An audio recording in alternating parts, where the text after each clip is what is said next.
Hi everyone, welcome to episode 121 of the Andy Takers Chance podcast.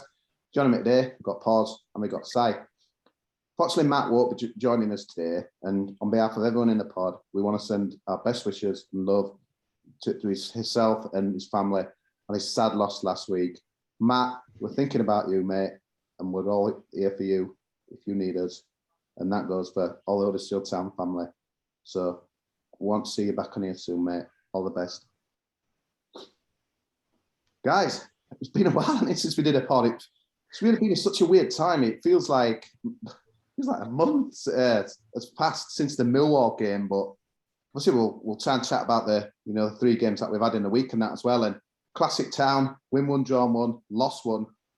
Probably should have won all 3. We'll start with yesterday's game. I'll come to you, Poz. Bloody hell, man! That's all I can say. It's like the post was worse than demon, wasn't it? Honestly, mate, we got the perfect stats. Sinani, who I've kind of banged on a little bit about, just needs a goal. Beautiful finish, wasn't it? I kind of held the defender off on that as well. Put it in, the confidence is there, and we look really good going forward as well. And then it's just always same as a Tampa, isn't it? You just them 2 chances, obviously Colwell. Yeah. We'll have a little discussion on that, and then Danny Ward again hitting the post, and you just know what's going to happen, don't you, mate? It was a funny one because, like you say, we got the early goal capitalised on, a bit of bad defending from Cardiff, and Sinani puts it in, and you're thinking, do you know what? It's one of them. But you read stats before Cardiff. I think they've not won in 10 or something ridiculous like that. And Town turn up, and we always upset the form book, don't we? So that's it back in your mind. But when you go 1-0 up, you're thinking, do you know what? We're doing all right here. And as you say, attacking wise, I read a few bits after match online, and people were effing and jeffing and saying how bad we were and stuff like that. But I think a lot of that were frustration from what had just gone before, because from my opinion and from watching it, I won't say we were 100% in control of that match, but we were on, we had them at arm's length, and I never really felt we were being bombarded. And as much as Town can quite typically throw away a 1-0, 1-0 lead, like we did, it was strange how it felt, because I always thought we were going to throw it away, but not because Cardiff were doing all good, just because we missed so many chances. It just had that air of inevitability about it. And Colwell, he heads it straight at Smithies from 4 yards. I mean, it looks like a fantastic save on replay, but it's just a reaction off at post, and then Ward goes through and sort of flicks it round and again off at post, and flashed 5 or 6 balls across that sort of 6-yard box area. And you just wonder if someone like Jordan Rhodes had been on pitch, would he have gone at end of a couple of them? I think he would have done. And all of a sudden, it's a different game. But you can point to various little things. You've got to look at Sorba Thomas right at the death. He sort of tried to play a little dinking ball over the top, when on reflection he'd have better just been keeping hold of it. And then it goes up other end, and Kiefer Moore sticks it back at net, and all of a sudden it's 2-1. And all that hard work and all that endeavour seems it knocks the wind out of you, doesn't it, losing like that. And obviously a couple of injuries as well, which we battled through. And yeah, it had shades of the Peterborough match. I know you went down there, Kosi, so it was similar to that. I didn't go down to Peterborough, had it on, and lots of chances created, and we just couldn't get that that foothold to get enough in front to run out winners. And it's so frustrating, because if not really, we've played well enough for me to get 9 points there, and you've come away with 4. So it's 5 points. 5 points thrown away, and you look at the league table, and if we'd have held out against Cardiff, I think we'd have gone 3 points off 3rd, and as it stands now, I think we're 3 points off 16th. So it just shows how tight it is. It's ridiculous, and all it takes is a couple more bad results, and all of a sudden you're back down at bottom 3rd, and everything don't look as rosy as what it might have been. I don't know. It's funny. I know we've chatted about like people's expectations and all that sort of stuff, but for me, it just felt like this little bad couple of results, little bad of form. We've just run out of steam, and it were always going to happen. And for me, the international break now has come at a good time, so we can sort of regroup and take stock, and go again, as the phrase goes. Matt needs to come back, because unprofessionally, I've not. Why do you have put him here? Magic Rock Brewing sponsors our podcast. Magic Rock Brewing's brilliant. When I was in Spain, they were telling me that Magic Rock Brewing is available as well in Malaga. So yeah, don't go there though. I think it's Magic Rock on Firth. and Huddersfield. They're the cans, so how creative that side.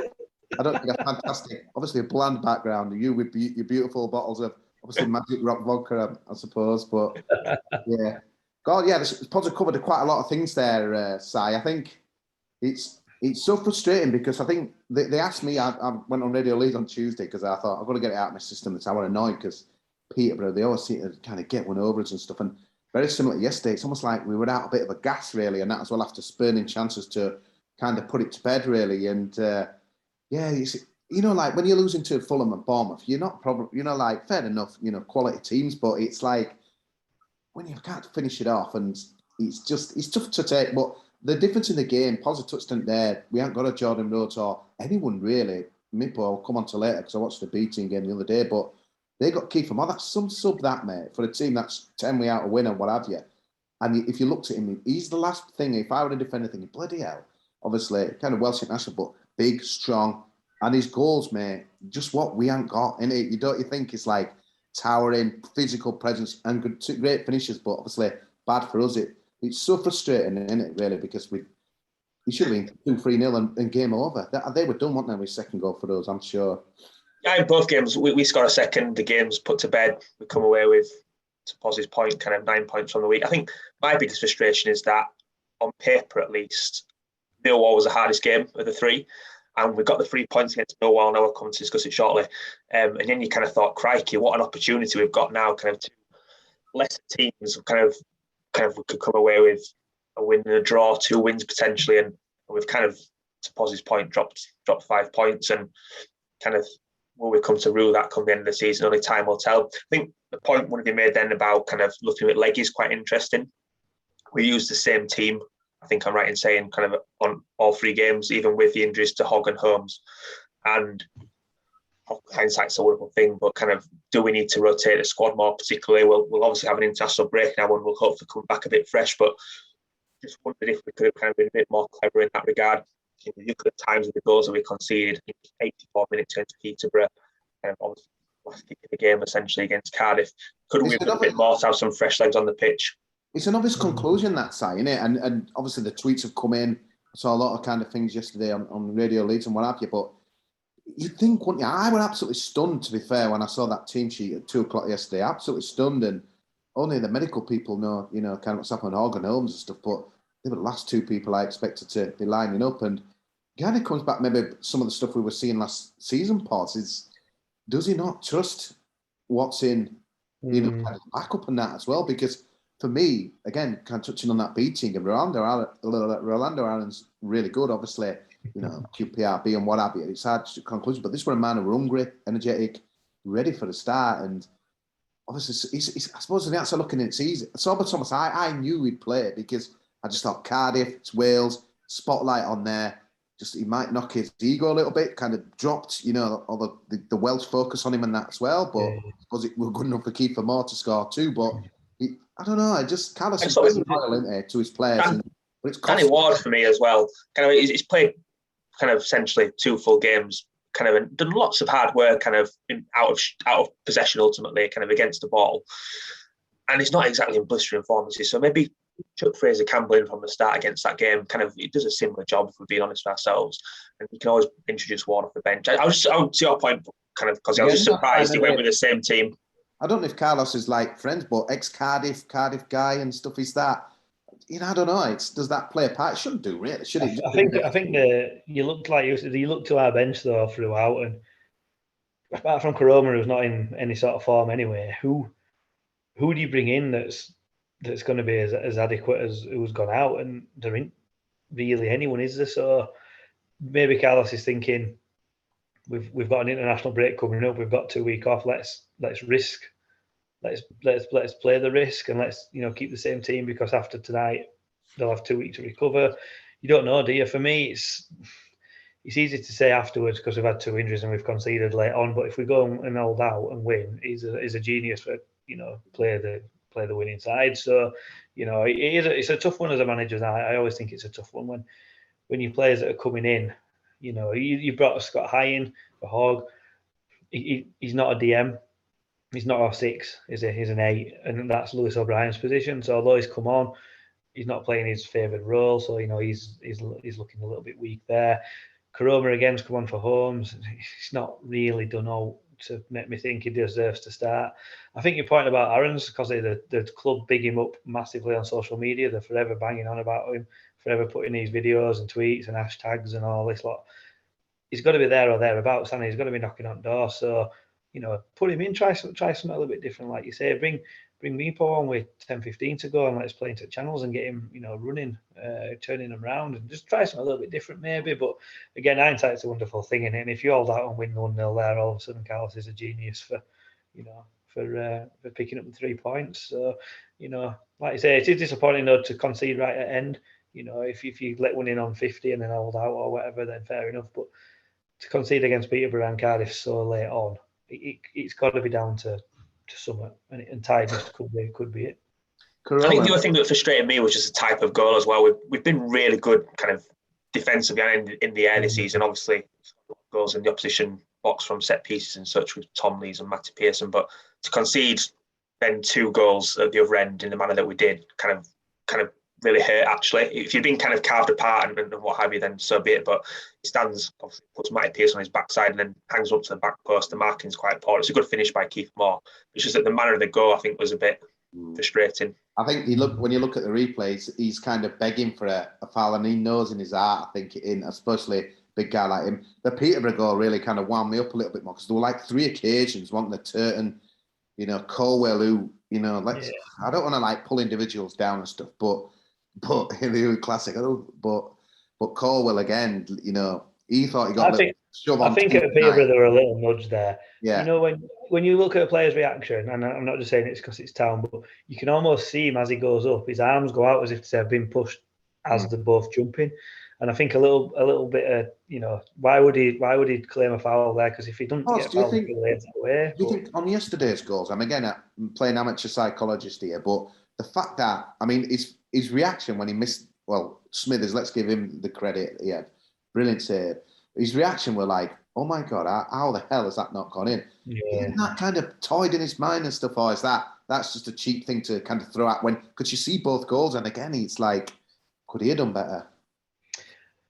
I don't know. I think if it's a centre forward missing chances left, right, and centre, then it probably does play. But centre halves, they don't get many chances. I think it'll probably dropped out of his mind. But again, he's probably afterwards now. He looks back and thinks, if I'd have put that in, we win that match. Yeah, it's good for his development, isn't it? It's part. If you were a team, it's learning. It's learning. Sadly, not for us, yeah. Yeah, but it's great. He'll kind of like look back on this like last week and think, I can improve my game on this, that, and the other. So it's like, but the guy's a class act. But like you said, Si, it's like the defence has been pretty much the cornerstone of our surprise start to the season, and to see it kind of just, on Tuesday night it was so weird because like we got the goal and I thought we well deserved it, but I just think we ran out a bit of petrol. Like I couldn't make my mind up driving home. Was it a bit of complacency? Maybe thinking with Peterborough, we've done the job here. We've kind of done it. I know there was still 50 minutes to go, but they're always going to have a little spell.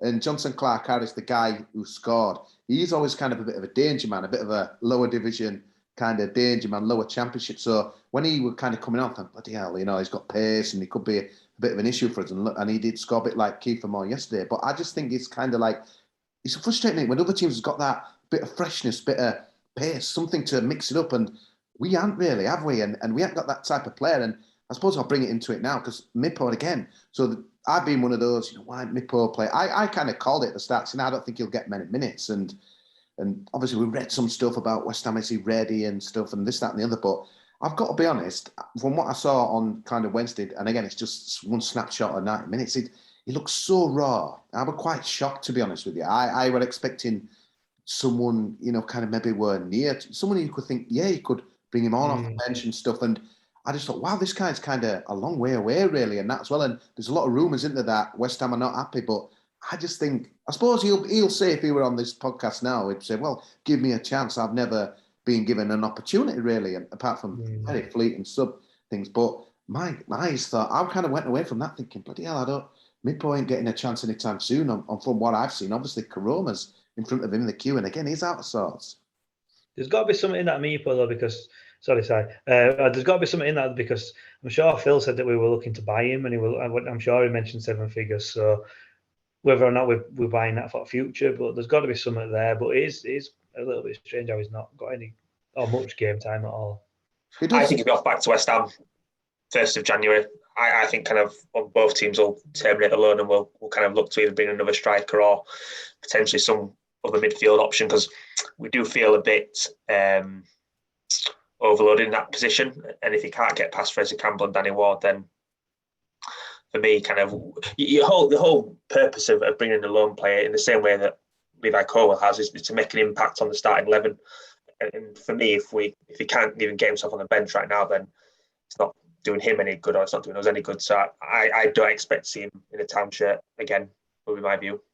Quite brutal, but yeah, I think you could be right there, Si. And one man who seems to be a common denominator between the 3 games that we've kind of enjoyed the last week is Jonathan Ogg. So I suppose we'll start with kind of the last 2 games where he's gone off, and Matt Lennon kind of said to me the game changed on Tuesday with Jonathan Ogg going off, and I think it's an easy thing to throw out there, but I kind of countered it. I didn't think he had that much of a kind of a difference to kind of how it ended up really, and that as well. And Scott I did all right, but I thought Scott I might have kind of created a little bit more, but it didn't happen on that as well. And then kind of yesterday, I mean, Poz, you kind of watched the full game.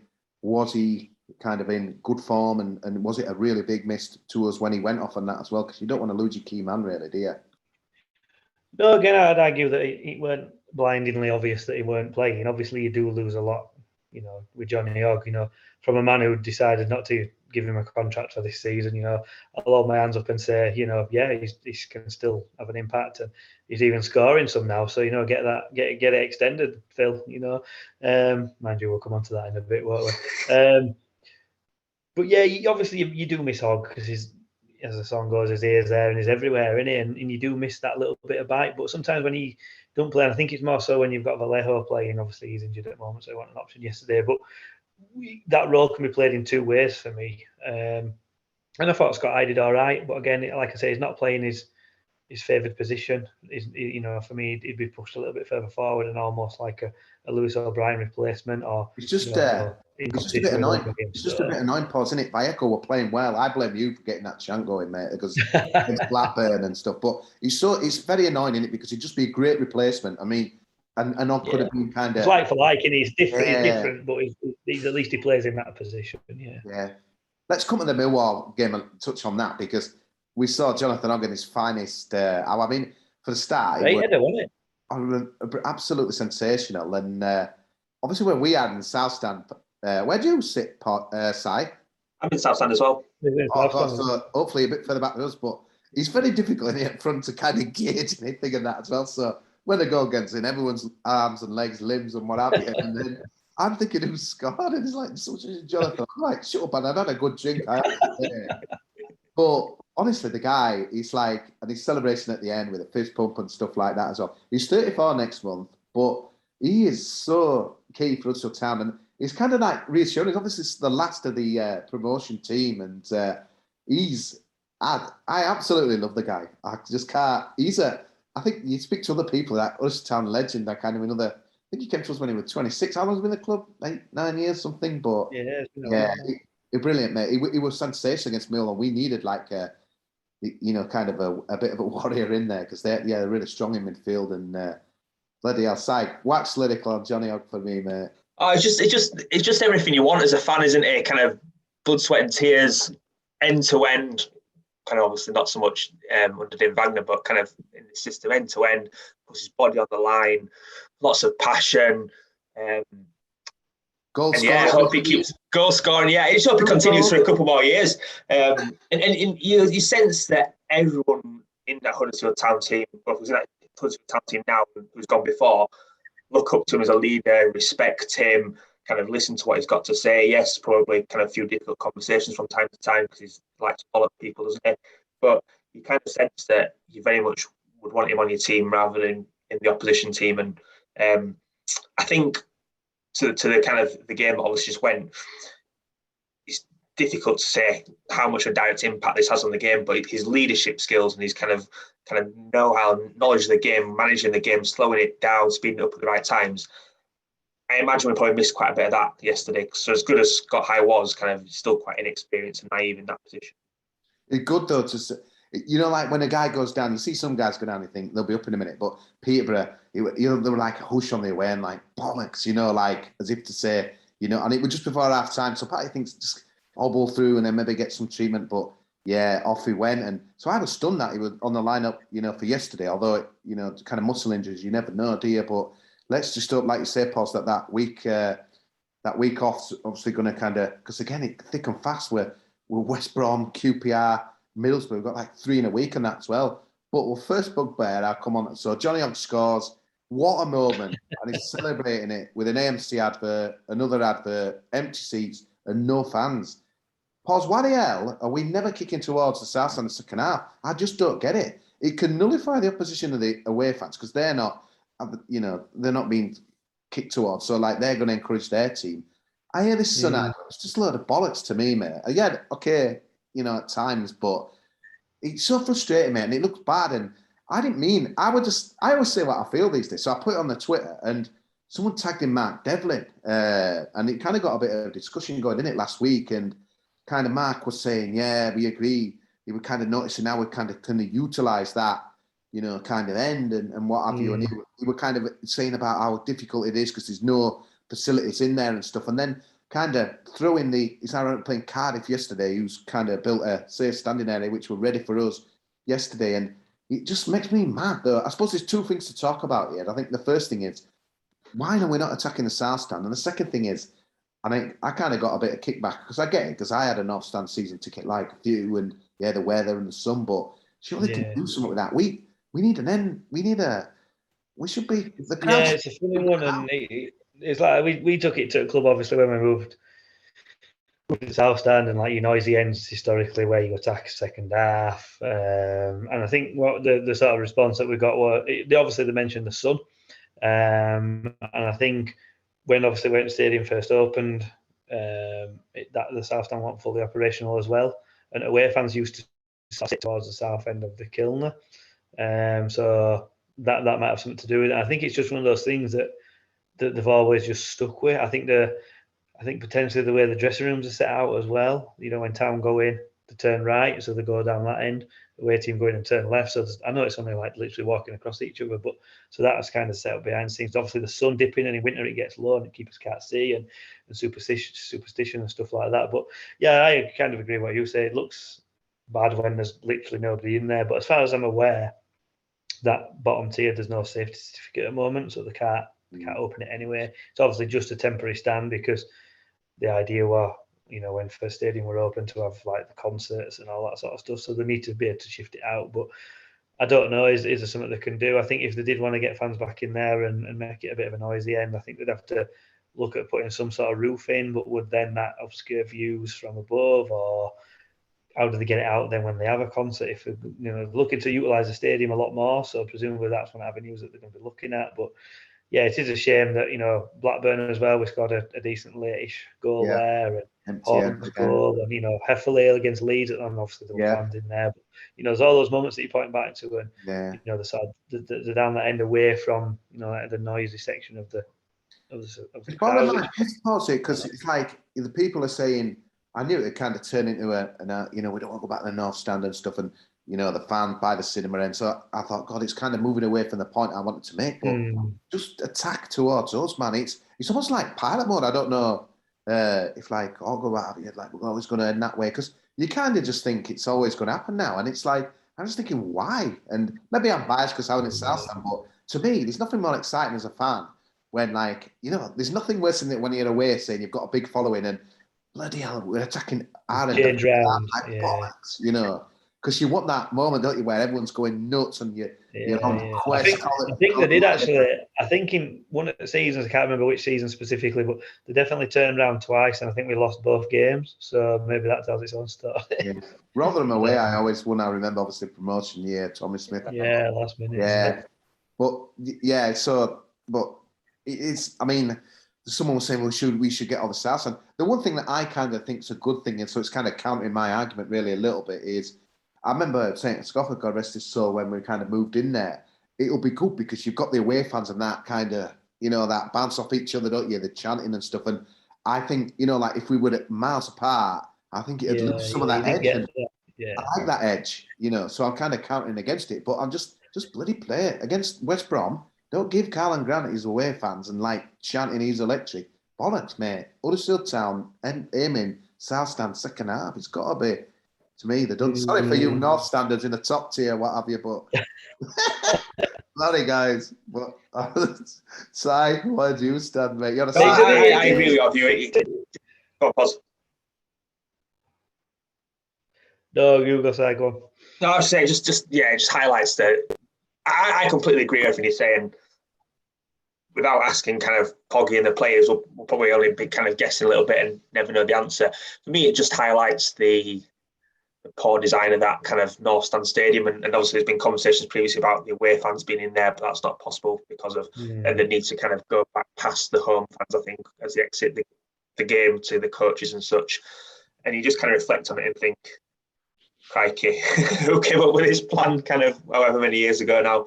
So, but I think kind of in terms of kind of changes or fundamental changes to the stadium design, I think that's very unlikely, particularly in the short and the medium term. So really the only way it's going to change is if Huddersfield Town choose to turn them around, so to speak, or to kind of attack the other end and such. And I'm not sure Mark Devlin has it in his power to do that. But kind of if you listen, Huddersfield Town players then kind of, attack towards us in the second half. Folk was saying, Simon, but the trouble is it got turned into debate about, right, so, we need more fans back in. But my point was never really about that. It was about sucking the ball in, second half, that excitement, honestly, if we're West Brom, it's 0 at half-time, we're attacking South, so I'm like, come on, it's great. And if we get a corner, 0-0. And I'm just kind of jealous, really, because it's just like that Warden, you want to celebrate it with, with us. And it's like... You say that because it will turn around and we'll score a great goal in first half down at North End, and you say, "Oh bloody hell, we should have been up at other end." It's one of them though, and it is, And again, we choose to sit down near front, which isn't the best view. I'm sure if you start further back, you'd probably have a different view again. But it's one of them, innit? You always want to be in best place to see goals, and I remember Depoitre rounding the gear and slotting one home against Man United. And if that had been down at other end in first half, I wouldn't have been right happy. So you take what you get. Yeah, I suppose. So the kind of first talking point where we've kind of got our beautiful followers and viewers, of course, to kind of get involved in that as well. So I kind of put a little bit of a message out yesterday, kind of where we're standing as a fan base. Where it's been quite a surprising season for my point of view. This is someone who said we're coming in bottom three, and the Doom merchant said you still could be right, but obviously we're doing so much better than we thought on that as well. And it's always a good time to take stock with international break. I'm sure Neil Warnock doesn't agree with me or Dean Smith, but I just think, where do you kind of stand? Because like we've said before, we're 3 points off the playoffs. We're 3 points off 16. Me and Poz were having a little bit of a discussion before that kind of we went recorded and stuff. And it's almost like if we forget the league table, what do our eyes kind of tell us about Huddersfield Town this year? For me, we seem to have a team who are together, that give us shape, that we've lost that for many years, which is beautiful to have it back. We seem to have apart from yesterday a little bit, but we seem to have a solid defence as well. We've signed well with our defensive signings as well, and we seem to have a manager who most people would have I would say gladly sent on his way at the end of last season. Has turned us from conceding 71 goals or whatever it was, and now it's well into a fairly tidy outfit and getting us to dare to dream a little bit, side. But it's such a weird one because Championship, I suppose you just take the table out of it. Where do you kind of see Huddersfield Town as we come into this November international break? I think for me, Kosi, we have definitely exceeded my expectations. It's difficult because if you asked me this question 2 weeks ago, I'd give you probably a different answer to what I'm about to give you now. And imagine if you asked me the question again in 2 weeks' time, I'll probably give you a different answer again. I think, similar to you, I thought we would really struggle this season at the start. And actually, to my point, we've exceeded expectations. We're playing better football. We look much more disciplined, much better organised. And we probably do have better options in lots of positions. Having said all that, I think the last 2 games are games which, if you think back to that promotion season, David Wagner, for me, they're games we would have found a way of winning and we would have kind of come out on top. And actually, I think that's probably more a reflection of the fact we maybe are kind of a mid-table to maybe slightly top half, 9th, 10th, 11th team than what we are anything above that.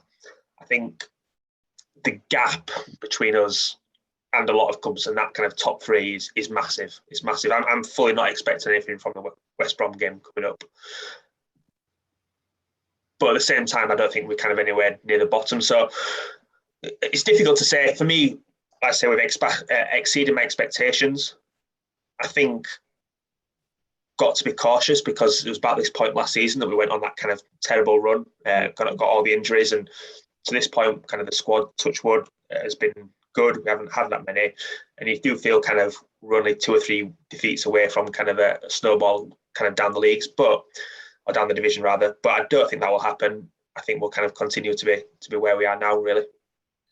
Also, it'd be interesting. They asked me on Radio Leeds on Tuesday, do you think Town are real playoff contenders? And all I said, I kind of maybe ducked it a little bit, is, you know, like you said, Si, West Brom to a less extent, but Bournemouth and Fulham to me kind of stand out. Mitrovic is ridiculous what he's doing this season. And again, these are the guys that, you know, kind of pay the bills, the strikers. We kind of got that prolific man. But I would argue that there are 3 spots available for anyone. And Barnsley last year kind of got in there. Obviously, we did the infamous promotion season, but you know, I'm not saying we're kind of in there, but kind of favourites to kind of people are in there. There's 3 teams that are miles ahead of anyone else for me, Poz, and everyone else can beat everyone else. 100%. If you look at the league, like I say, are we contenders? Then yeah, because anybody from 16th upwards is almost a contender at the moment. So you look at, you obviously base your decision on what you see in front of your eyes, and you kind of forget about everybody else. But there'll be a lot of teams out there now looking and thinking, do you know what? Probably having a very similar discussion to us guys now, in the fact that they're almost a contender by default, because everyone's a contender, because this season it's so tight. And you look back and you probably compare the squad that we've got now to the Wagner squad, and yeah, you're right, that Wagner squad would, you know, it'd wipe the floor with this team. But the league, we're a different league when we had Wagner, you know. So you look at our promotion season and think that were a tough division. When you look back, the teams that were in our league when we got promoted it were a better quality league than it is now. So if you're comparing that to what we've got now, then no, we're not. But if you're comparing what we've got now to the rest of the league, then yeah, because like you say, there's probably 3 slots there that any one of a lot of teams can get. Do I think we'll be one of them? Again, what Si says, it's one of those where now this is the time to decide. And I think, because we chatted last week at half time, didn't we, at Millwall, and said, why is there not that real buzz around the place? Why is it feels different to when we got promoted? And I think there's 2 reasons for that. I think under Wagner, it was so unexpected. We'd never experienced it before, so that everybody were buzzing for that.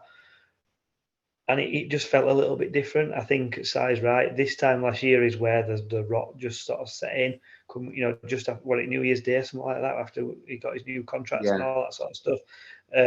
So I think that fans have just kind of been waiting for this type of moment where we've lost a couple in a row, and does that now lead on to a really bad run of form, and all of a sudden we get sucked back down into, you know, bottom third, and then I'll have a bit of a relegation fight. And I think, I'm not a fan of international breaks, but I do think this one's probably come at a good time, because it gives us a chance to take stock fully of what we've got and where we are. Am I worried about going down? Not as much as what I was, but it's still a little bit of a nagging doubt. And I do think we need to get to maybe February. I think, did Phil say ask in February where we think we might finish, and he'll give you a better answer?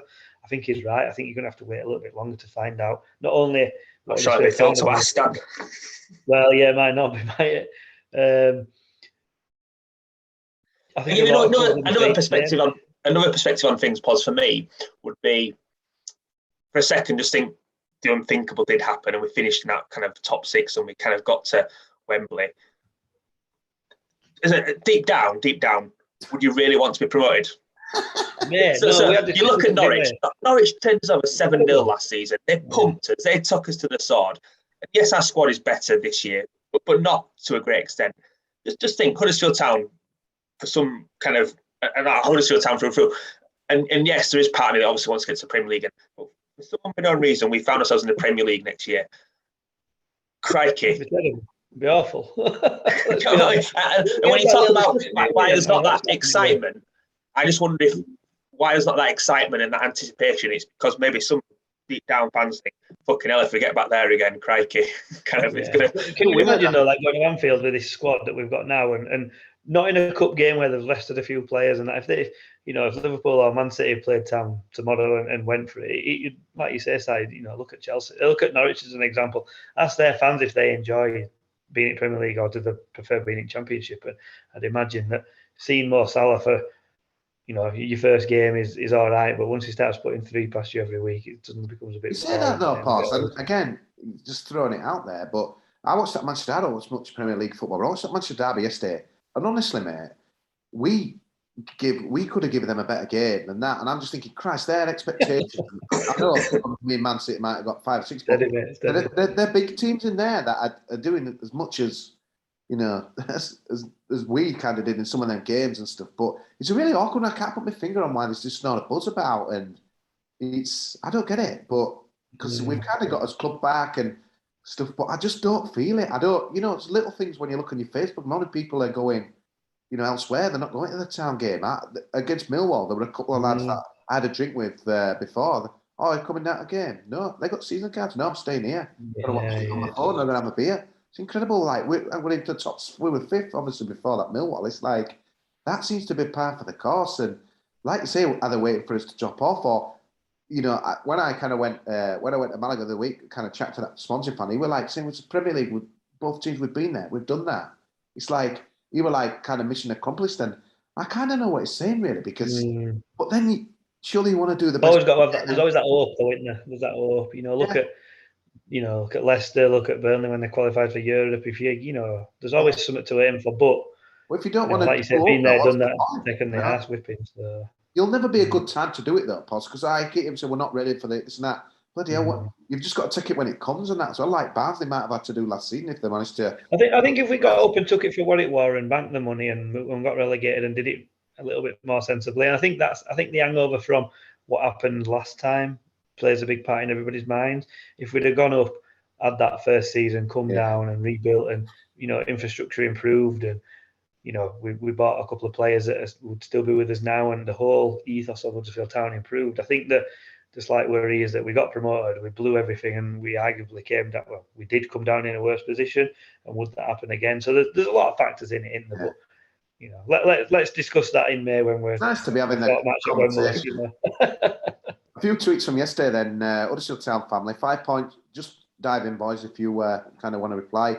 Huddersfield Town family, 5 thrown away points this week because we don't know how to defend a lead and control a game. They were utterly dreadful. I think it's Cardiff, but we let them boss possession. Yes, we had chances, but again, we blew it, and then we all know what happens in the script, deja vu. Beyond comeback, sometimes the best team don't win. Chance of being 3-0 up, but in the end, starting 2 injured players cost us the game. Carlos could only use 1 second half sub, and just as against Posh, the players' tired legs and brains turned a win into a loss.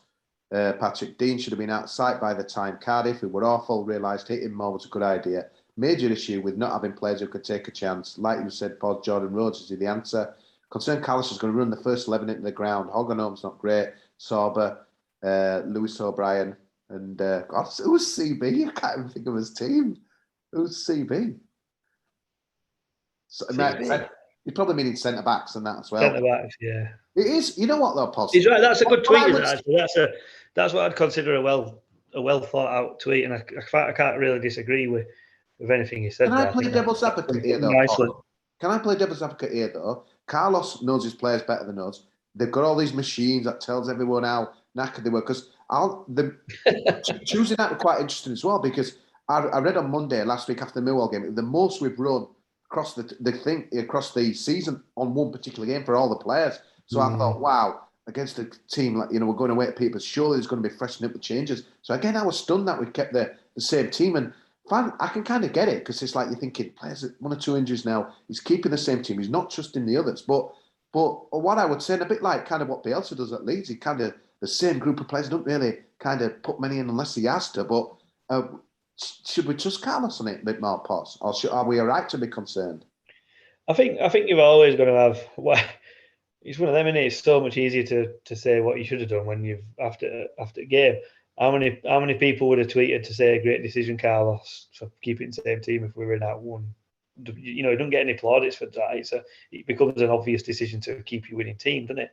Suddenly you lose, and all of a sudden is the villain. And I saw quite a few tweets actually just on Carlos, and people saying, this is this is why he's not good enough, and this is why he has to go. And almost feels like there's people waiting for him to mess up just so there can be I told you so's, and that if that's their prerogative, then that's up to them. And then, but I'd like to try and do it game by game. And as he learned from last season, we're playing we're a little more solid at the back. Obviously we've got different players and stuff, but he's still got a manager, and we look a little bit, we do look better going forward without really any real creativity inside. We're still scoring, although a lot of set pieces have gone in. That doesn't bother me. Set pieces are there to be used to score. You can't say, oh well, if you take all set pieces away, why would you say that? You've scored from them. They're a part of the game. We've worked on them and we do well with them. So brilliant. Some teams have done that for years. So I think there were a lot of unwarranted criticism last night towards Carlos. Frustration sets in. Yeah, I get that. Not a problem. 2 minutes after the match game, we now were flying around the front room, effing and jeffing and calling every little 7-year-old learned a couple of new swear words that he might not have known before. So, hopefully he won't repeat any of them when his mum comes home. But I think, there were a lot of unwarranted criticism for him last night. We are where we are. We're in, if you'd have asked us at the start of the season, would we be happy with where we are? I think everybody would have said yes. So, Some more tweets here, Danny McLaughlin. Today's result a real sickener. Game for the taking and couldn't capitalise on chances created. He's kind of looking at it overall, though. Still, he likes the solidness of the back, break at the right time, which you said, Poz, regroup and push on up the town. John Lamb, I thought more was the difference between the teams. We have lots of chances, but didn't convert. This is so too. I thought it was the best I'd seen Pearson play. Then he gets skinned for the winner. That's the problem with being a defender. It's so true, isn't it? It's right. Oh, could miss 3 and then score last minute winner is like the hero, but defenders, it's a ruthless kind of position. John Broadley needs some of the injured players back in the starting lineup. We can't simply rely on Thomas, who does look knackered, and if organomes are out, we could see a repeat of last season's free fall, so kind of a bit of concern there. We didn't really mention him much, but Sinani getting a goal is the only positive, according to Potato Marshy, great user handle. Hopefully kicks on now and doesn't come back from international duty looking like he played 3 games in a week. Can't understand the lack of rotation. Hogg was probably worth the risk, but Holmes should have been left to recover. Nick Barlow's mentioned his 7 points dropped in 4 games. We're nowhere near top 6 quality. We need more cutting edge up front, but can't afford the players.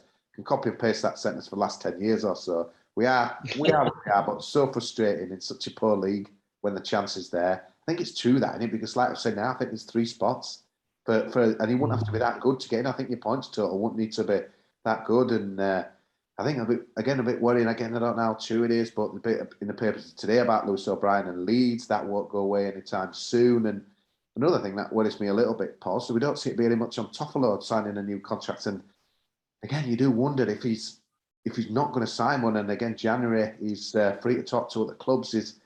I suppose it's going to time his next conversation on finances and stuff. But it does worry me a little bit. Them are our crown jewels, really. And you've got to wonder, haven't you, if they're still going to be around. I think the off-field news that obviously everyone's aware of in regards to pure business group and stuff like that, that may have a big bearing on what you see Huddersfield Town do, certainly in January, depending on what happens behind the scenes. We don't know, do we? There's been a mini statement come out from club about it not being too. It's not going to affect the club too much, but by default, it has to do. The chairman of the club has basically lost his business. He's lost his income stream. So any plans that were in place, if he were looking to put X amount of money in, can he now afford to do that? It's a bit. I know you can't really think like this, but morally, is it right to shut down a business and then give another business X amount of millions to go spend and all that sort of stuff? So there's a lot of things that need to be discussed, and a lot of things moving forward. There's so many rumours coming out. Dean Hoyle's coming back to take the club. Some people suggesting that he already has, and paperwork's going through, and then he's going to sell us on to somebody else who has already got lined up. So, we just don't know, do we? There's a lot more to it than just a football club. There's people that have just lost a job before Christmas. It's, those sort of people that feel more sorry for her than any of us sat here wanting to know if we're going to be keeping all of a centre midfielder or not. It's kind of by the by, isn't it, when people are probably going to be struggling to put food on table over Christmas and stuff like that. But as much as the club claim it's not going to have an effect, it obviously will have. It has to do. It simply has to do. And if Phil's struggling, then does Dean step in? He's still 25% shareholder. He's got to safeguard his return. He's repaid the loans, and he's still a major shareholder at the club. Apparently he's paid the wages. Has he paid? Why has he paid him? Has he paid him out of his own pocket? Has he just signed a cheque rather than Phil? There's two ways to look at that, isn't there? If he has had to pay out of his own money, to me that rings alarm bells straight away, because that means the club hasn't got enough money to pay players or staff. That's the biggest concern. But I'm sure something will come out soon and it'll put us minds at rest. He says, hopefully. Or not. Yeah, well, obviously, Poz, you've led the way, so we'll come on to that. Obviously, the big news of the week, really. And I think my kind of first, similarly, just touching on my first thoughts are always with having probably, there's a lot of people who watch and listen to this who's gone through redundancy. There's nothing worse than just like I've been told, in an email or into a meeting, and your kind of job's going and that as well. And, Phil has obviously divides opinion with the fan base, but ultimately his business has gone. So massive sympathy with him, and everyone involved. But I suppose we had Huddersfield Town, podcast, and that's kind of what brings us here tonight, and that as well. Si, it's someone sent a tweet. We'll read out the tweets on kind of the situation in a minute, but someone made a good point, and exactly what I saw. It's like, we're first season for a while that we've done well, we're doing well and stuff, and okay, wherever we're going to finish, we're going to finish, but the club seems to be on the right track. There's positive shoots and things, and then bang, this news came through on was it Wednesday? Was it? And yeah, how do you dissect? Yeah, I mean, I think there was a few rumours circulating on Tuesday night, wasn't there? Kind of during the Peterborough game, but then kind of the official statement came out Wednesday. Does feel a little bit kind of unwanted, unnecessary distraction and drama from what has been quite a positive season to this point on the pitch. You felt like after probably quite a bit of turbulence over the last few years, with Dean selling on, kind of changing in managers and such, that we'd finally got a bit of stability. And lo and behold, now we might not have. I mean, there's probably more questions than there is answers at this moment in time. I think kind of Poz covered quite a lot of those then, and I know as much as you two. So we'll obviously have to wait and see what kind of transpires over probably the weeks and maybe even months to come. But it does sound like that, to Poz's point, if the revenue stream no longer exists, and a club that kind of typically does make a loss, as most football clubs do, then kind of we'll need some additional income and kind of input from elsewhere. Does it no longer exist? Because everyone's coming to the conclusion that, because obviously the club said that the other company is pure. What was it? Not Pure Legal, but Pure something else. So it wasn't. No, I think it's pure. I think it's Pure Sports Consultancy or something of that nature that ultimately own Huddersfield Town, and that'll just be just from sort of knowledge working in that area. It's obviously just to safeguard Phil from any personal liability. He's a limited company, so any debts fall on the company, and that's what will happen with Pure Limited.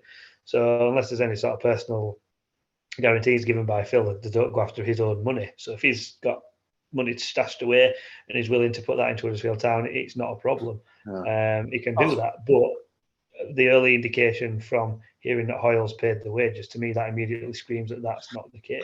And it's not over sustainable, that either, is it? Kind of, if you're just going to kind of, I don't think he's got the money that the Saudis have got. Could be wrong, but kind of you can't go on that sort of model forever, ultimately. The club at some point have got to become more self-sustainable, and from what they were saying about the stadium and all that sort of stuff, it seemed like they were going in the right direction. From what I've read and what you hear, this seems to have been a bit of a bolt out of the blue. So it's not something that anyone's been aware of. I think something's happened, and all of a sudden this Pure Business Group needed to pay this money, and they needed to pay it immediately. And I'd imagine that's the case with 99% of companies, they all operate on money that's loaned and, you know, that sort of stuff. So, you know, people say, no, I should have managed his business better and all that sort of stuff. I don't really agree with that. If the case is, if someone knocked on my door now and calling all, you know, money that I owe to banks for my mortgage and car and stuff like that, I won't be able to pay it. So, you know, you've got to have a bit of sympathy with them in that way. Some of the stuff I think as a Huddersfield Town fan, without knowing the ins and outs, inevitably what your mind goes to is, crikey, what's going to happen come January? Now we're going to have to sell some of our assets. And to your point, kind of, Kosi, the Leeds United O'Brien rumours was circulated again. I know he has come out and said that he doesn't want to and he signed a new contract, but that doesn't want him to go away. There's other probably players in the squad who command a transfer fee. Someone like Sorba Thomas, you can imagine, be quite well sought after. It does make you slightly on edge and slightly nervous that these players who you presumed probably this time last week were kind of in the club for the medium term may now be kind of other clubs out there thinking they can get a bargain. And we don't know right now kind of how true that is, but as a fan, it makes you nervous, certainly. So I did the statement the club put out. They're pretty short, sweet, really, wasn't it? And I don't know if anyone's listened to it. I would strongly recommend listening to the Who to Be a Terrier with Stephen and David. Really interesting podcast, and kind of they know obviously a little bit more close to the club than us. And they were saying what, you know, obviously a lot of people, well, Dean's paid the wages, because obviously from the outside looking in, that sounds a bit strange, but they were kind of saying it's not as much as you would think, and that's what does happen a lot in business, kind of, you know, and obviously Dean is still, you know, a little bit of the owner and that as well, but it could just be a cash flow. It could just be cash flow. Yeah. It's simple as we're waiting on an instalment of money coming from somewhere else, and Dean's covered it, and it looked all of a sudden, you know, 2 weeks' time he gets his money back in full and everything's rosy again. But I think what we're interested in, again, going back to this B game, I've got so much gossip on it at this B game, but they managed to let it. I couldn't believe it. I thought, God, because they don't let you in much these games, do you? So they opened the fence up at like a prison, we were caged in, but Dean were there. And Dean were there, chatting with Michael Effley and chatting with Carlos, and good chat. And he looked well, which is really good. And obviously it's been kind of, you know, done to death. There's been quite a lot said over Dean, you know, some of the stuff a bit out of order, in my opinion. But I suppose the big question is would Dean be, I suppose we better ask Gianni, but would Dean be, everyone's kind of thinking, well, Dean's going to kind of take over and kind of take the club on. And while he's obviously, you know, going to still, you know, Dean Hall's massive for us. So if we had to put that money, we'd have been in real trouble, wouldn't we, in October? But Poz, could you see another Town under Dean again? Or do you think, my kind of opinion, again, it's just a gut feel that Dean will kind of maybe, you know, look after the club in a short term, maybe, but maybe. That's how I see it. I think if he does come back and, you know, steers the ship while looking for someone else to take over. You don't know, a change is as good as a rest, isn't it, or whatever. So, you know, has he been away? No, that's a wrong statement. Oh, that's not right. Or, you know, he's been away. He's probably not been as involved as maybe what. Has he got his mojo back? Does he want another crack at it? You know, end of the day, let's be honest, Phil and Dean are both businessmen. They're not in this world to not make money.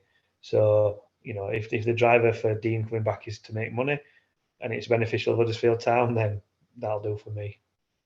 I think the one thing I would say, I think kind of Dean's circumstances have probably changed since when he left the club, in that he was the chairman of kind of a retailer called The Works for 7 years, and in July of this year he stood down in that position. So to my knowledge right now, he doesn't have a role outside of Huddersfield Town Football Club. Now, does that mean he therefore has more time and is more inclined to get involved again? Or actually was that just kind of always part of the intention as another step towards retirement and kind of drifting off into the sunset? It could be either of those, or it could be somewhere in the middle. But without that kind of hanging over him now, maybe he was more interested in getting back involved again. Who knows? You might have realised he's not very good at golf and needs something else to do. Some really good tweets coming we've had today. So thanks very much for your contributions. So this is Town Family again. The Examiner seemed to think his position as chairman will be untenable now. He was quite vocal on that with Stephen Chicken. And to me, Stephen Chicken's not a man who gets much stuff wrong. So it was very interesting. He was kind of saying that quite loud and that as well. Town Family, I imagine Dean will step up, but only suspecting the short term, which is kind of what I'm thinking. And we might be looking for a new buyer in the coming months. Mark Abbott, be interesting to see how many bidders there are, especially if Dean insists on the rest being paid back. Nick Barlow, good job. Dean still has 25%, or we've been deep trouble. Personally, I think Phil has done a great job under difficult circumstances, but for me, it's time to move on. Massive shame for him and awful for the staff laid off. Dean to step in short term until a buyer is found. He makes another good point in that as well. Says we can discuss analysis, tactics, etc. But to progress, we need sufficient investment in the squad, especially in attack. It depends what our ambitions are, but if we are serious about competing in the top 10 consistently, we need to spend. I feel sorry for Phil, but he can't give us that. Poz, anything else to say on that? No, I think we're just going to have to just see how it plays out. How it's all right us sitting here going this should happen or X, Y, and Z, but until you know full details, it's hard to make comment. And I think I think Si summed it up well when he just said it just makes you a little bit nervous as to what might happen, because with Huddersfield Town, you have that glass half empty outlook on everything, don't you? So I think it's just how we are, and you see that, and all of a sudden club's gone bust, and we're going to be docked points, and we'll be playing Bradford Park Avenue next season, and it's not going to be the case, is it? Let's be honest. But it will be interesting in January to see if it does have an effect. Watch this space, I think, on that one. Guy Bradley, Phil decided he wasn't going to continue as owner. Who would want the club? Maybe Dean, now his health is better again. Obviously, Dean mentioned a lot here. Craig, Craig Allroyd, just as things were seeming to become settled up, what's this? Worryingly close to January transfer window, although Phil would have to put up cash for transfers anyway. I guess we'll never know. Hopefully, club in a good position after the last 12 months. Jack Boothroyd, I think it's probably time for Phil to look to sell, regardless in what way you look at it. So many of his businesses going bust will have an impact on his finances, especially if Pure was his most successful. Dean paying wages speaks for itself regarding Phil's wealth. Mark Harrison, I think having Dean has been a godsend for us. It's a question of whether he has the stomach for the long term or look to sell as soon as possible should Phil have to walk away. Mark the White of Akerfield, quite a name there, Mark. Just where do you start with it all? I'm sure the club has safeguards in place for things like this, but Phil's legacy in absolute bits at the moment. Chris Sellis, possible opportunity to move the club further forward. On the face of it, would seem Phil has done a good job of recovery. And Top Potato, again, it's kind of a similar theme, kind of moving away a little bit from the ownership. I'd be interested to know your views and how we can stop a repeat of the past few seasons. The season is headed downwards. 5 drop points this week and an owner's reputation in disarray. Well, assets like O'Brien and Thomas aren't sold to balance the books in January. And someone's kind of done our job a little bit for us. Terrier J, start a few of the academy kids and see what happens. Nobody ever gets a rest in our current setup. We've kind of touched on a little bit that already, haven't we? I think that's pretty much where it is. And, you look at, I mean, again, it's I'm making one judgment on a B team. Well, I went to 2 because I went to that one where we smashed Watford 6-0 and what have you. But, yeah, Etienne Kamara, he looks a player. But they're raw out there and that as well. It's Kian Arrett. I just keep seeing him score goals, but obviously, it's just B team stuff and that as well. It's really difficult, isn't it? Because if he's just going to sling Fraser Cameron all the time, Poz, it's not. If you're a kind of a young guy looking to get an opportunity, God, we're not even Kian Arrett, Mip or whatever. It's like even Ronaldo Adams. He's very loyal to his players, and it must be a little bit disheartening, I think, for them guys. I think it's one of them, though, isn't it? You're damned if you do and damned if you don't, because if you put them all in and all of a sudden they're not ready, then you get criticism for, well, why is he playing him? He's clearly not ready. Last year we've played a lot of players that are nowhere near now. So what does that tell you? They weren't ready. Otherwise, they've done all right last year and they didn't, and they would have been knocking on door this time around, and they're not. So it's all right saying put these young kids in and give them a go, and they run their heart out and all that. But if they're not very good, then it becomes a bit of a pointless exercise for me, and it's not going to do them any good to come into a situation that they're not ready for, because they're just not going to be good enough, and crowd will get on that. It's even more so now. Last year, maybe understandable, we know crowds because they had a bit more freedom, but imagine putting someone on 18, 19 years of age and he's not up to it, and he gets 6,000, 7,000 people telling him how bad he is. He's just going to do no good whatsoever. So yeah, we probably do need to rotate around anymore, but I don't think throwing kids in is the right way to go at the moment. I think in January we need to look to bring in a bit more strength in depth that are, ready to play, even whether that be loanees or whatever, or permanent signings. But again, what we've just discussed may have thrown all those plans out the window. You don't know, do you? I think the good thing is, Potts, is a little bit of strength and depth, haven't you? When you think, kind of Karoma, if I'd have said to you at the start of seeing Karoma be barely getting any kind of starting time, you'd have been like, well, shut up. We've kind of party wonders, Ruffles and Toffolo and what have you. That could be, kind of long-term contingency and stuff. We have got a little bit of competition for place, and I definitely think that's been one of the reasons we've not a lot, but enough to, kind of, propel us into guys knowing they're not going to kind of start every week and that as well. But I think it is 1 or 2 injuries away, 2 or 3, 4 injuries away. So, 100%, yeah. Yeah, that's the worry. Si, you agree with Poz or the kids? Yeah. I mean, for me, we talked about people like Keane Harrett and Kamara and such. I think kind of, for as good as the B team is, I'd much rather see them go out on loan to kind of League Two conference and playing some football that has some meaning and has some kind of that matters to an extent. I'm not saying the B team games don't matter, but ultimately at the end of the day, they are development games, and actually go play somewhere where you're going to take some abuse from some fans and actually where kind of there is some emotion involved, and I think they'll come back better players because of it.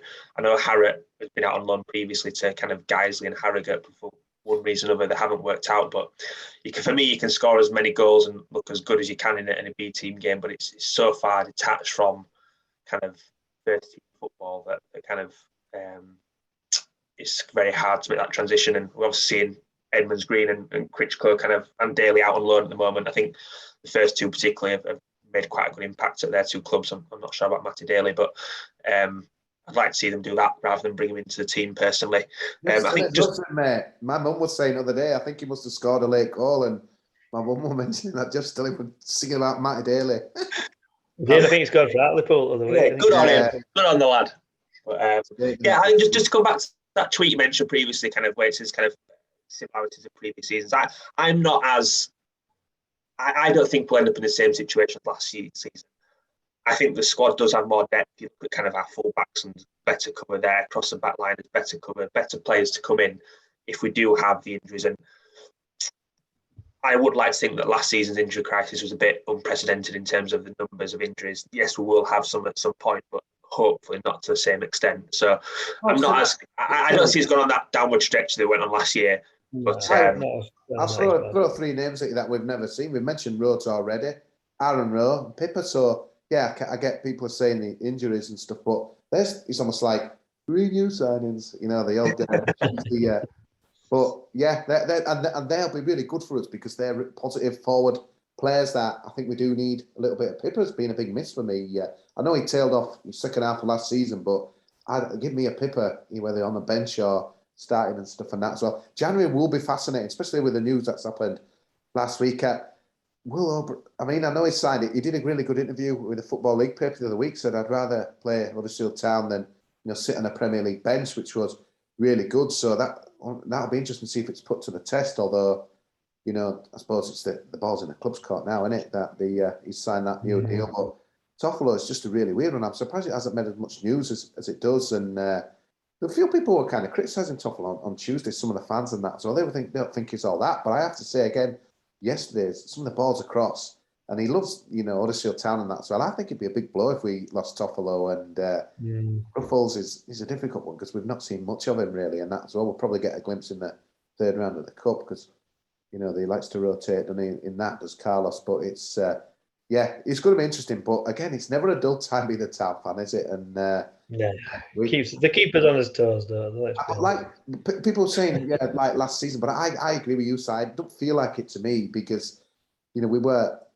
I think the division might be in a little bit better last season, but I remember when I think it was New Year's Eve when Sarr scored the goal or what have you, and that as well. And we were, I could be wrong, could be 10th, but we were some way off the playoffs, and it almost felt like we were kind of invading the top half for a bit of a party, really, rather than somewhere where we can achieve really to be in that as well. And to be honest, I think most fans might take 12th, 13th now, but I don't know. I just think we've got better players now, Si, and Leeds, Colwell, and Pearson been fantastic at the back, and not to mention the keeper has been an absolute revelation. We've not even mentioned him tonight and that as well. So to me, we're a better squad, we're a stronger spirit and that as well. That's huge. We've got rid of Pritchard. No surprise Sunderland are doing some of them scores and that as well. But yeah, it's like, you know, just throwing it out there. We've got kind of, that matters a lot to me. We've got this club back, mate. We've got, you know, regardless of what people might think compared to the Wagner team, we've got players rowing in the same direction. It's really, really positive in that as well for me to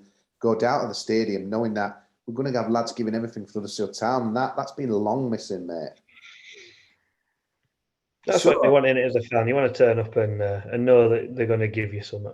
Which will bring me nicely on, and we won't go do a full West Brom preview because we'll leave that to the professionals, Brady. We don't want you, kind of suing us and stuff like that as well. But I want to touch on it because I'm just putting an appeal out here, but I think it's going to fall on deaf ears.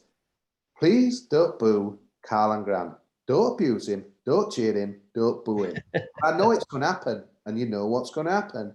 You've heard it here first, but just my head in this little bit because people, I know some people weren't a fan of him that as well, but we got good coin for him. He did a good job at Huddersfield Town, but I know he's going to get a load of shit. He is Poz, isn't it? Why? I think some people make it black and white, don't they? You either clap your ex-players or you give them dogs abuse. Why?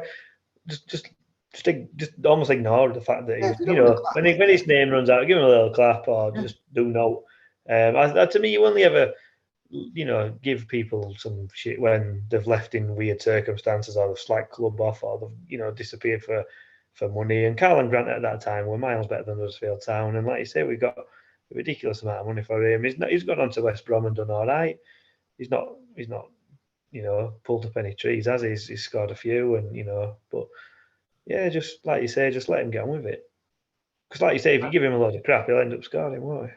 Si, I know you're not going to be singing He's Electric, but boo, are you going to boo him? No, he didn't really leave on bad terms. Did he? It depends. If he starts cupping his ear in front of the crowd, then I might probably give him both pelters. But obviously, it won't come to that because he's not going to score. But no, it's second half going towards Southam because we're going to be playing other way. Because the club are going to be watching this and getting a message out to our captain, playing a bloody other way, mate, so we can celebrate from the empty seats and do all that when it's 4-1 down or what have you. Come on. If we ever play other way and lose, mate, you're going to get so much. Oh, mate. I'm trying to, you know what, Poz? I'm trying to think. Good memories now, like kind of, because obviously we've lost a lot of COVID, but we might have to think of the WAG. When did we scored late winners in our end or won famously second half? I'm struggling to remember many. Are you? Yeah, that might come back to me on Twitter or something like that. But Alan Moy against Newcastle, second Premier League game. That was at our end. That was about 75 minutes, something like that. Shout, Si. Good shout, mate. I try to think all those late winners like that Preston one. I'm thinking that promotion when Moy's penalty was saved and I was but that were the other Derby when Wagner were on. That were the stuff. I'm not going to go anyone in the else. I love you all. Man. I know you go for a swim before the game and your pots and your proud fan is, but yeah. And just finishing there, so it's managerial merry-go-round. It's interesting, isn't it? Jamie Carragher mentioned today, and he's right. I think once the international break comes up, I think teams are thinking we'll make that change 2 weeks to kind of get the guy in and have a look at the squad and what have you and stuff as well. So in our division, Barnes have got a new manager, but I think the big talking point is the Middlesbrough, because obviously an ex-Huddersfield Town hero for many, Neil Warnock. Poz, this is his last job, mate. You can't write the guy off, but it never felt to me Middlesbrough. Yeah, Norwich on Monday. Yeah, it never felt to me that Middlesbrough and you know they were not pulling penny trees. I always thought they had a better squad than Warnock was saying. They should have been doing better. So I must admit that news didn't surprise me. It happened before the game, didn't it? And that's because they got a draw, didn't they, at West Brom? But Chris Wilder in, Warnock out. It's a bit 73 years old, mate. You'd think you'd be putting your feet up, wouldn't you? And but Chris Wilder's a good appointment, though, mate. And I think that kind of sends a message there. Yeah, I think that is a really good appointment. You talk about those, you know, teams that are in the months with a chance. That gives Middlesbrough a great chance now to take one of those, you know, those three sort of spots. And they'll if he gets his teeth into them, and you know, like you say, Warnock is 73-year-old, and I often think these older managers now, the game's moved on a little bit from their sort of tactical nouns, and he's done absolutely fantastic as Warnock, like I say, town legend, got us promoted, and a legend within the game himself. You know, the stories that you hear about him and the video clips that you see, you know, just old school, isn't he? And I think just come to a point where that can only take you so far. And it's served him well throughout his career, but games moved on now, and those sort of managers are a dying breed, and 73-year-old, like you say, get your feet up, Neil, and chill out. But no doubt he'll end up on as a pundit or radio and stuff like that, because he's just a character, isn't he? Bit of after dinner speaking, maybe to tell some tales, because I bet he's got a few to tell. I think he'll have one more job in him, personally. I think he'll want to go out on his own terms. And I think it may have well been planning to leave at the end of the season, but I think he'll want to finish on his terms. And if a club kind of down towards the bottom of the Championship, maybe someone like Hull, who knows, comes knocking towards the end of the season, I can see him ending up there for the last 10, 12 games, keeping the team up and kind of then bowing out on that point. Yeah. Might go the other way like Big Sam and kind of go disastrously wrong. Back at Sheffield United side at this rate. You never know. Yeah, you never know. They got absolutely battered at Blackburn. Ben Brenton Diaz, unbelievable, mate, what he's doing this season for that. Chilean international. Yeah, but someone kind of point, we didn't read the tweet out, but we were on about we need a striker, this, that, and the other, but someone rightly pointed out we got promoted, we out in 2017, which is a fair point, isn't it? Yeah. Well, we had Wells, didn't we? Let's be honest. Yeah. But I know the point they're making, yeah. I think that pretty much rounds it up, guys. So we've talked about a lot there, and it's nice to be back on, but like I said at the start, hopefully Matt will return soon, and we wish him all the very best, and national break next week. God, honestly, I hate international football so much, but sorry, guys. So you'll be going in your oldies, won't you? Where are you going this way? Get down the non-league. Get down the non-league. Scarborough. I went to that yesterday, man. Bloody hell. Jonathan Green is there, man. Do you remember him? Legend, West Brom, and They're doing very well, is he? Middlesbrough. They won yesterday, mate, but it wasn't exactly sexy football. But no, they lost to Poz's all-conquering Liversidge in the FA Trophy kind of the week before. But no. 2 years without defeat, imagine that. Non-league football, mate. Honestly, it's so refreshing. It's just like you watch some of that Premier League and it's like you want to get yourself down to watch some proper football. Hopefully people will take that up next Saturday. But guys, thanks for your contributions. Enjoyed the recording, and we'll catch you again soon.